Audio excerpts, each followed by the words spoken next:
Now joined live in our studio by Rand Swiss senior analyst Viv Govender for a look into this decision. Viv, thank you so much for joining us. Now, was the decision to leave the repo rate unchanged expected? Yes, most certainly. I mean, the growth rate is bad. Even before the current downgrade, the growth rate was pretty bad, well below what our potential is. That's what the output gap is about.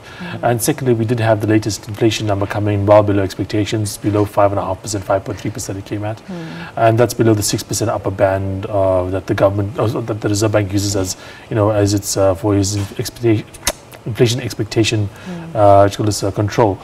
So both those factors should have indicated that we would likely, if not see things held, we would see a cut. Unfortunately, given the recent uncertainty we've seen around the ratings as well as the currency and the political situation, I don't think it was viable for them to actually cut interest rates at this point in time. Now, just looking at South Africa's inflation rate within the central bank's target, which in April, for the first time after 8 months, is this really sustainable? Look, it can be. I mean, one of the big improvements we've seen come through is the food inflation number, and that's because of a spectacular recovery in the agriculture sector because of the ending of the drought. And we had some rains come through. The agriculture has rebounded, and therefore food prices, because supply has gone up, has come down a little bit. If that continues, we should see small downward pressure on inflation. Additionally, the currency has been reasonably strong, the best it's been in quite some time, and as well as the fact that we've seen basically the global situation does seem to indicate that inflation fears, except in some minor situations where the currency is at play, seems to have diminished quite dramatically. Now, the consumer price inflation that eased in March, how is this repo rate decision going to influence this indicator going forward?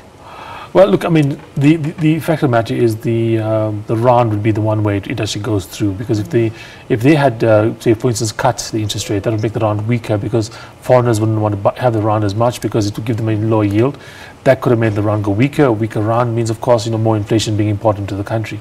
That being said, they are waiting for the inflation to fall enough and have a long enough, below 6% or below 5.5% trend. To justify cutting rates, and because we really do need some help with regards to the growth rate. Now let's speak about the due downgrade or possible downgrade. What do you think is in store for us? Are we likely to be downgraded, or are things likely to change? I think we are likely to be downgraded, but the hope is we don't get downgraded, especially on our local debt to junk status. That will cause quite a number of factors to come play. The number one thing it will cause is that many large offshore funds basically follow certain rules. Those rules mean that if certain numbers of the ratings agencies have us as junk for a particular bond, they can't hold the bond. It's just one of the rules, you know what I mean? And so if we do get, a couple of agencies basically putting our local debt at junk, we would see these funds basically being forced sellers of the rand, which could move as much as 100 billion rands out of the South African bonds, which would make more expensive for us to borrow money, which would make it harder for us to repay those debts, which would make it again more expensive for us to borrow money. It'll be a bad negative cycle coming through. Now let's just go back to the downgrade that South Africa got from Standard & Poor's. How has this affected us so far? Not really. I mean, if you look at the currency, it's been reasonably strong. There has been some weakness, just after the cabinet reshuffle and some of the ratings announcement. But thus far, look, the thing is, ratings agencies, of course, are going to do what they're going to do. But the foreign fund managers want to hold South African bonds because they give them really high returns. We have quite high yielding bonds considering what you can get in other parts of the world. I mean, you can put $1 million away in some banks overseas and only get a few dollars a month because of the very, very low interest rates.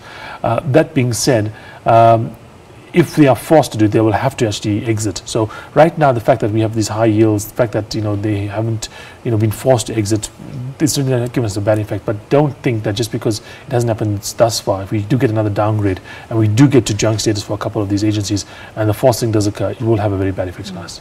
Now, speaking of other countries and globally in terms of what's happening in the world, China was downgraded for the first time in almost 30 years. What does this mean for South Africa? Well, look, it does indicate that no matter who you are in the world, you do get pressure coming through, and China is number 2 economy in the world. It's number 1 by some indicators. But look, they have some serious structural issues in the country. It's really, we get sometimes blinded by the growth rate we see in China. We get blinded by the massive improvement. I mean, 50 years ago, that country was starving. You had one of the biggest famines in human history. And right now, it's the second most powerful country in the world, second largest economy, etc. Or maybe first, depending on how you measure these things. But that being said, the structural imbalances are really big. I mean, we do have a financial system in China that really does, hide things away, really does, not take care of the problems in good time.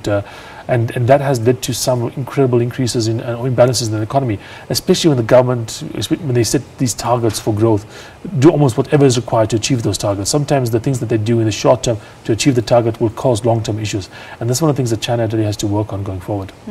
Now, we spoke to an analyst yesterday, and they mentioned the fact that this is very marginal for China, and it won't really make much of a difference. What's your take on this? Oh yeah, most certainly. I mean, they're not really going. They're not. The big difference comes through when you get on the barrier of junk versus investment grade, where we are at the moment, and that's where 1 or 2 moves either way can really make a big difference to the economy.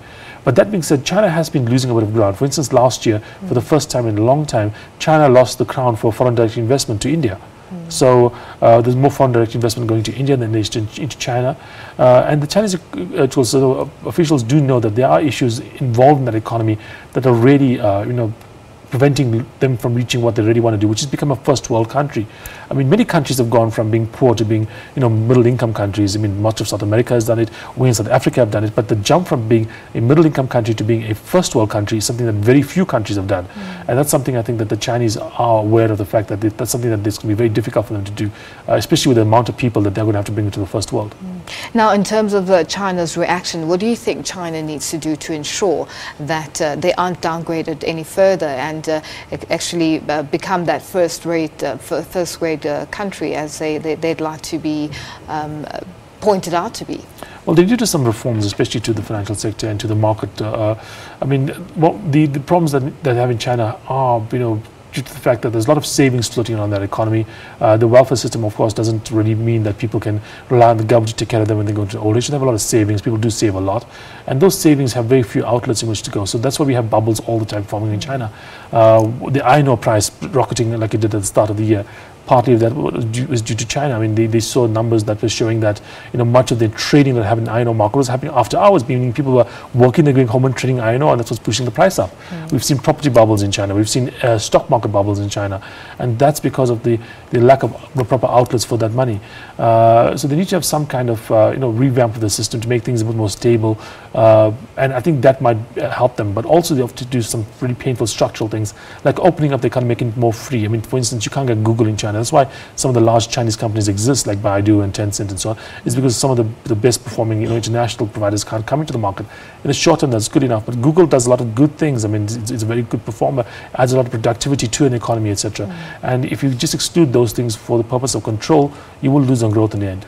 Now, coming back to South Africa, let's speak about the issue of the repo rate remaining unchanged. What would spur the MPC to change the rate, either increase it or even lower it, maybe, if that's even a possibility? Look, I mean, one thing we must consider here is the weather. One of the drivers that brought inflation down was the fact that, rains returned, drought ended, price of food fell. Should we see, another El Nino event or something occur like that, we could easily see that turn around. There's other factors, I mean, external factors, the oil price, for instance. Issues with regards to the Eurozone, issues with regards to the European Union in terms of stability, that's also going to be a negative for us. Internally, of course, we all know the situation is political. If the government or the politicians can sort out their issues, it will obviously be a positive. But I mean, right now, even though we've seen some moves to kind of alleviate, but especially the opposition party to try and get more coherence coming through, etc. If you look at what actually government has done, what's the biggest move that's been happening in the last few days is Brian Molefe's appointment to ESCOM. And by most measures, that's not exactly something that's going to reassure the foreign investor or the foreign ratings agency about South Africa. That's also going to probably weaken the currency in the long term if this it's allowed to stand. And that's going to make it much more difficult for the Reserve Bank to lower rates into that environment. Viv, thank you so much for joining us. We'll have to leave it there for now. And that was economist Viv Govender, and he is a senior analyst from Rand Swiss, and he joined us live in studio.